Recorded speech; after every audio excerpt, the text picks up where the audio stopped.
भगवत गीता पर हमारी इस गहरी चर्चा में स्वागत है।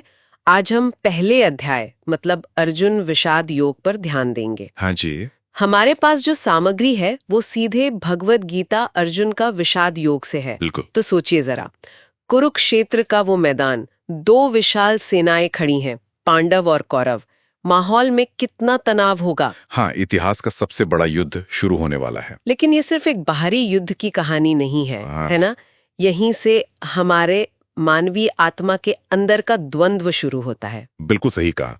और देखिए, इसे शुरू में ही धर्म क्षेत्रे कुरुक्षेत्रे कहा गया है। हाँ, धर्म क्षेत्र। मतलब ये सिर्फ एक युद्ध भूमि नहीं, ये धर्म और अधर्म के बीच के संघर्ष की जगह है।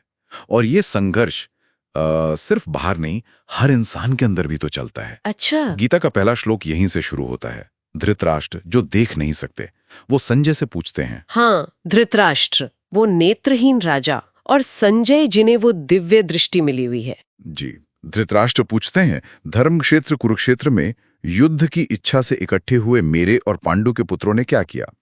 यहीं से मतलब पूरा मंच तैयार होता है। और धृतराष्ट्र का ये अंधापन, क्या ये सिर्फ शारीरिक है या आध्यात्मिक अज्ञानता का भी प्रतीक है? हाँ, ये एक महत्वपूर्ण पहलू है। और संजय वो जैसे एक रिपोर्टर की तरह हाल बता रहे हैं। वो बताते हैं कि कैसे दुर्योधन अपने गुरु द्रोण के पास जाते हैं, पांडव सेना के बड़े बड़े योद्धाओं के नाम गिनाते हैं। दिखाते तो हैं कि बड़े मनचाहे हैं। हाँ, दिखाते तो आत्मविश्वास है, पर शायद अंदर ही अंदर कुछ असुरक्षा भी महसूस कर रहे हैं। अच्छा। और फिर माहौल और गंभीर हो जाता है जब पितामह भीष्म जोर से अपना शंख बजाते हैं। और उसके बाद तो जैसे एक लहर दौड़ जाती है। कौरवों की तरफ से शंख, नगाड़े, बिगुल सब एक साथ बज उठते हैं। गगनभेदी आवाज होती है, युद्ध की घोषणा जैसी। वाह, तो पांडवों ने क्या किया? उनकी प्रतिक्रिया कैसी थी? पांडवों की प्रतिक्रिया भी उतनी ही शक्तिशाली थी। अर्जुन और कृष्ण अपने दिव्य रथ पर हैं, सफेद घोड़ों वाला रथ। हाँ। कृष्ण अपना शंख बजाते हैं, पांचजन्य, कहते हैं ये दिव्य सत्य का प्रतीक है। पांचजन्य। और अर्जुन अपना शंख फूंकते हैं, देवदत्त, ये आत्मसंयम या आत्मविजय का प्रतीक माना जाता है। अच्छा, तो ये सिर्फ शोर मचाना नहीं था? बिल्कुल, ये सिर्फ शंखनाद नहीं था, ये जैसे अपनी आंतरिक शक्तियों का, अपने धर्म का आह्वान था। माहौल एकदम तैयार है। और यही कहानी में एक मोड़ आता है ना? जी हाँ, यहीं पर अर्जुन, वो महान धनुर्धर, अपना गांडीव उठाते हैं। हाँ, गांडीव। और कृष्ण से कहते हैं, वो कृष्ण को अच्युत और सखा यानी मित्र भी कहते हैं, कि रथ को दोनों सेनाओं के बीच ले चलिए। बीच में क्यों? वो देखना चाहते हैं कि उन्हें लड़ना किनसे है। कौन है वो लोग जो इस युद्ध के लिए इतने उत्सुक हैं? और जैसे ही रथ बीच में पहुंचता है, बस वहीं सब बदल जाता है। क्या देखते हैं अर्जुन? वो सामने देखते हैं अपने ही लोगों को, पितामह भीष्म, गुरु द्रोणाचार्य, अपने भाई, मामा, ससुर, पोते, दोस्त, वो सब लोग जिनसे उन्हें स्नेह है, जिनका वो आदर करते हैं, वो सब विपक्षी सेना में खड़े हैं। ये तो बहुत मुश्किल स्थिति है। उनका दिल कांप उठता है, वो गहरे विषाद में डूब जाते हैं, मतलब शोक, निराशा, भ्रम। तो वो क्या कहते हैं कृष्ण से? वो कहते हैं, हे कृष्ण, अपने स्वजनों को युद्ध के लिए सामने देखकर मेरे अंग शिथिल हो रहे हैं। उफ। मेरा मुंह सूख रहा है, शरीर में कंपन हो रही है, रोंगटे खड़े हो रहे हैं। उनके हाथ से उनका गांडीव धनुष छूटने लगता है। ये तो पूरी तरह से टूट जाने वाली स्थिति है। ये सिर्फ दुख नहीं, एक भयानक धर्म संकट भी है ना? बिल्कुल, यही है धर्म संकट। एक तरफ क्षत्रिय होने का कर्तव्य, धर्म युद्ध लड़ने की जिम्मेदारी, और दूसरी तरफ अपने ही प्रियजन, गुरु, बड़े। हाँ, वो कहते हैं, मैं इन पर बाण कैसे चला सकता हूँ?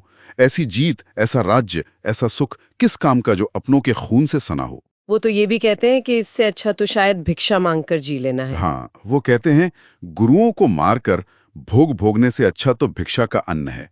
और उनकी चिंता और गहरी होती है। किस बात की चिंता? उन्हें लगता है कि इस युद्ध से कुल धर्म नष्ट हो जाएगा। मतलब परिवार की परंपराएं, नैतिक मूल्य सब खत्म। अच्छा, कुल धर्म का नाश। हाँ, जब कुल के पुरुष ही नहीं रहेंगे तो परिवार की स्त्रियां असुरक्षित होंगी, समाज में वर्ण संकरता फैलेगी और हर तरफ अधर्म यानी पाप और अन्याय बढ़ जाएगा। तो उनका तर्क है कि ऐसे युद्ध से तो नरक ही मिलेगा। जी, उनका यही निष्कर्ष है।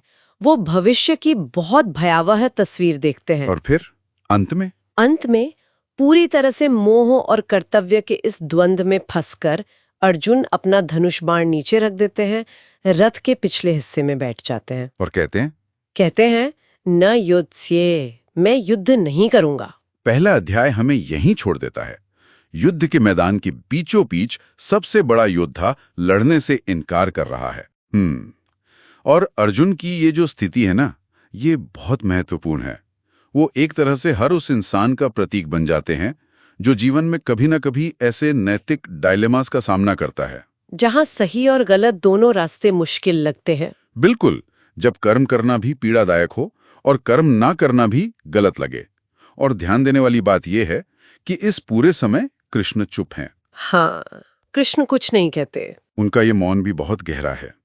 शायद परमात्मा के बोलने से पहले मनुष्य के पूरे संघर्ष को, उसके पूरे विषाद को सतह पर आने देना जरूरी होता है। तो इस पहले अध्याय का सार क्या निकालें? इसका मतलब क्या है? देखिए, ये सिर्फ एक योद्धा के हिम्मत हारने की कहानी तो है नहीं। ये असल में उस मानसिक और नैतिक उथल-पुथल की जमीन तैयार करता है जहां से गीता का असली उपदेश शुरू होगा। अच्छा, तो ये विषाद ही वो नींव है जिस पर ज्ञान खड़ा होगा? हाँ, अर्जुन का ये गहरा दुख, ये भ्रम ही वो प्रश्न खड़े करता है जिनके जवाब पूरी गीता देगी। ये एक तरह से भूमिका है। बिल्कुल। ये अध्याय हमें ये सोचने पर मजबूर करता है कि जब हमारा दिल, हमारा मन मोह और दुख से भरा हो, तब हम सही रास्ता यानी धर्म का पालन कैसे करें? ये सवाल तो शायद हर किसी के जीवन में कभी न कभी आता है। जरूर आता है। और जब अर्जुन की तरह हम पूरी ईमानदारी से ये सवाल पूछते हैं कि मुझे क्या करना चाहिए, वहीं से असल में आध्यात्मिक खोज की यात्रा शुरू होती है। गीता का ज्ञान इसी उलझन, इसी विषाद से उभरता है। ये सोचने वाली बात है कि हमारे अपने जीवन के कुरुक्षेत्र कौन से हैं? वो कौन सी स्थितियां हैं जहां हमें धर्म और मोह के बीच चुनना पड़ता है? ये वाकई एक गहरा सवाल है जिस पर सोचना चाहिए।